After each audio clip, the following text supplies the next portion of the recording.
مسلمانوں کے ایمان کے دشمن اس دور میں کون لوگ ہیں؟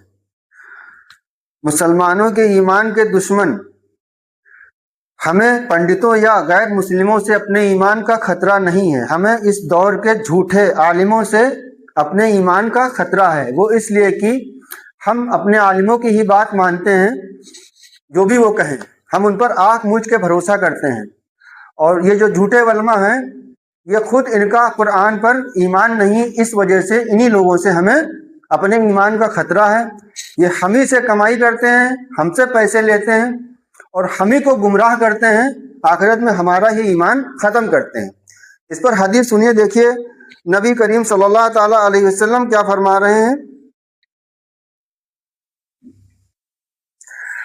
روایت ہے عمران حسین سے کہ وہ گزرے ایک ایسے قاری پر کہ وہ پڑھ رہا تھا قرآن، پھر مانگا اس نے کچھ، تب عمران نے کہا انا للہ و انا الیہ راجعون پڑھ کر کہا، سنا میں نے رسول خدا صلی اللہ علیہ وسلم سے فرماتے تھے، جس نے پڑھا قرآن چاہیے کہ سوال کرے اللہ تعالیٰ سے، اس لیے کہ آویں گی کچھ ایسی قومیں جو پڑھیں گی قرآن پھر طلب کریں گی آدمیوں سے۔ اللہ ایسی قوم کو پیدا کرے گا جو قرآن پڑھ کے پیسہ مانگیں گی انسانوں سے، مسلمانوں سے پیسہ کمائیں گے، پیسہ کمانے کے لیے وہ قرآن پڑھیں گے اور دین بتائیں گے۔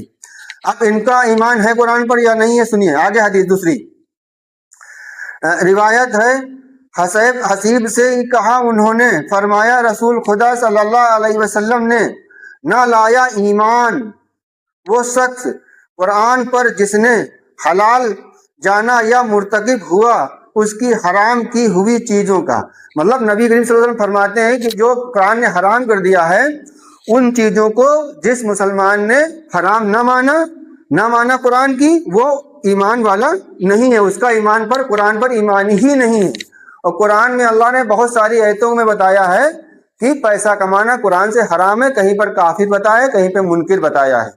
تو مسلمانوں کو اپنے ایمان کو بچانا ہے کن لوگوں سے؟ جو جھوٹے علماء ہیں، جو جھوٹی باتیں پھیلاتے ہیں۔ جس کتاب یہ ہے بک حصہ دوم، حدیث نمبر پیج نمبر 349 اور 48۔ اس رمضان میں جو بدعتیں اور نافرمانیاں کرائی جا رہی ہیں مسلمانوں سے، اس کے لیے ہم نے جنتری تیار کی ہے ختم سحر اور افطار کی لکھنؤ کے لیے۔ یہ دیکھیے جس کو اللہ اس کے رسول کے فرمان کے مطابق سحری افطار کو ختم کرنا ہے وہ اس سے کر سکتا ہے اور بہترین روزدار بنے اور ایمان والا